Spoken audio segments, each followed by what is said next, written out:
Hi, welcome to the River Mountain Model Railroad. I'm Terry, better known as Penn Central 99, and today we're at the workbench because we're going to be talking about equipment. The equipment we're going to talk about is airbrushing equipment that's used on the River Mountain Model Railroad. The reason for this is because I get questions from viewers as to the type of equipment I use, plus I also see similar questions on modeling forums on the internet, not just model railroading, but model cars and model planes also. So let's go ahead and get started. Like most of you, I was not born with an airbrush in my hand, nor did I have the ability to airbrush, so I had to learn how to do it.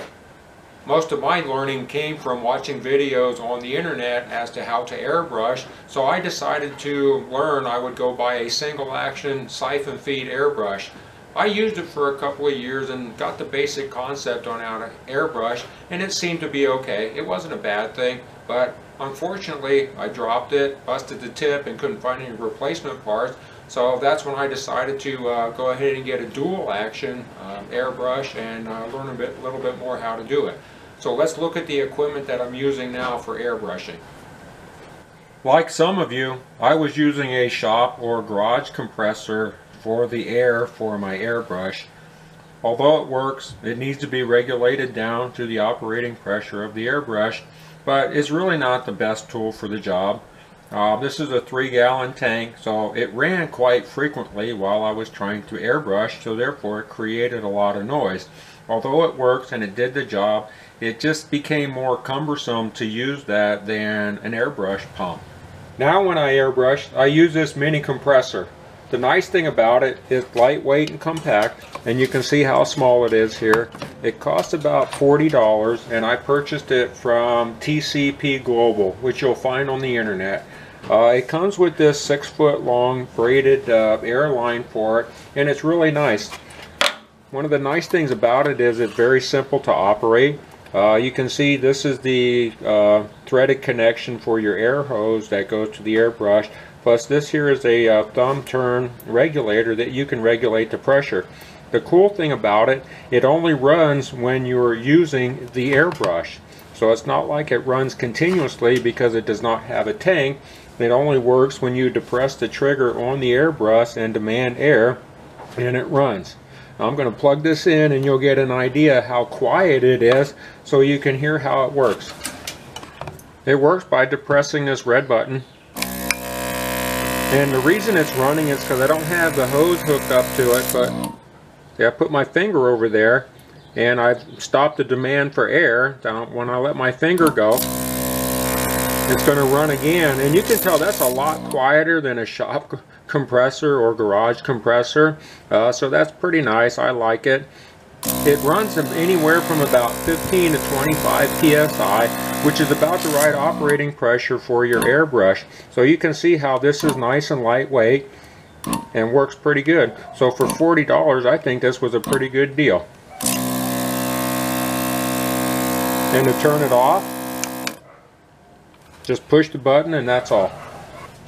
As I stated earlier, I've had several airbrushes over the years, so I'm going to go ahead and talk to you a little bit about each of the ones that I still have. First of all, and I said at the beginning of the video, I started out with a single action siphon feed airbrush. So after that I went to Harbor Freight and bought their airbrush kit. Now for 20 some bucks, it's not a bad deal, especially if you use that coupon. But as you can see here, this is a siphon feed double action airbrush. Comes with a cup and a glass jar, wrenches and other fittings and adapters. So for $20, it's not a bad deal.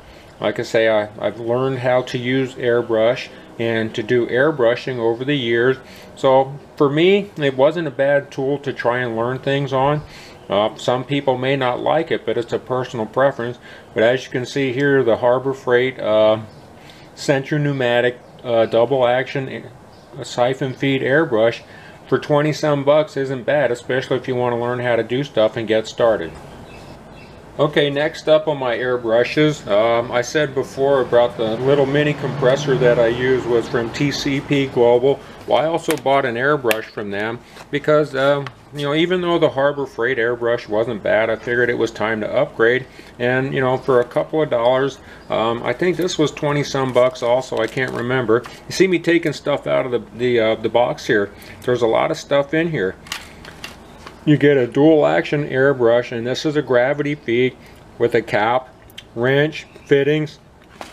There's 2 additional needles. One is 0.5 millimeter and the other one is 0.2 millimeter. If you decide you want to change the tip size, you can do that because it comes with a 0.3 millimeter. You know, there's also other adapters you can see in the bag here that you can use with your compressor and your hose for airbrushing equipment. So this is a TCP Master Series dual action gravity feed airbrush, and the reason I bought this is the Harbor Freight one was a siphon feed, and I wanted to learn some experience in how to use a gravity feed, so that's why I bought this gravity feed dual action airbrush, and it worked pretty good for a while. I've used this on several models and painted a lot of stuff without any issues, and it's just a matter of learning how to use your equipment. The next airbrush in my arsenal, and I believe I've mentioned this in a monthly update for the layout, is this dual action gravity feed airbrush. It's a Neo for Iwata. Now, I didn't need this, but since it was on sale for $52 and free shipping, I really couldn't see passing up the deal. The nice thing about this is this operates at a lower pressure than the Harbor Freight or the TCP Global airbrush, so that little mini compressor doesn't work as hard to build up the pressure to run this. As a matter of fact, this thing works very good and sprays a nice pattern at a low PSI. But as you can see, for the kit, it comes with 2 bowls, a large and a small, for the gravity feed, dual action airbrush, wrench, and a cap. You know, like I say, for the deal and the quality, and it's nice and lightweight. Pull it out of here so you can see how small that fits in my hand. That's a real nice airbrush. It works pretty good, cleans up very well. Here you can see 2 out of 3 of the airbrushes that I still use and operate. The nice thing about this is I can use these for various different types of paints. You know, mostly we use acrylics, but I'm going to start using enamels and lacquers for paint. So if I'm worried about the lacquers and the enamels ruining the finish on this airbrush, I can use my TCP Global Master Series, or I can even get out the Harbor Freight one if I choose to. So it's nice to have options, and you can see here we've got a few various options available for airbrushing equipment on the layout and doing models.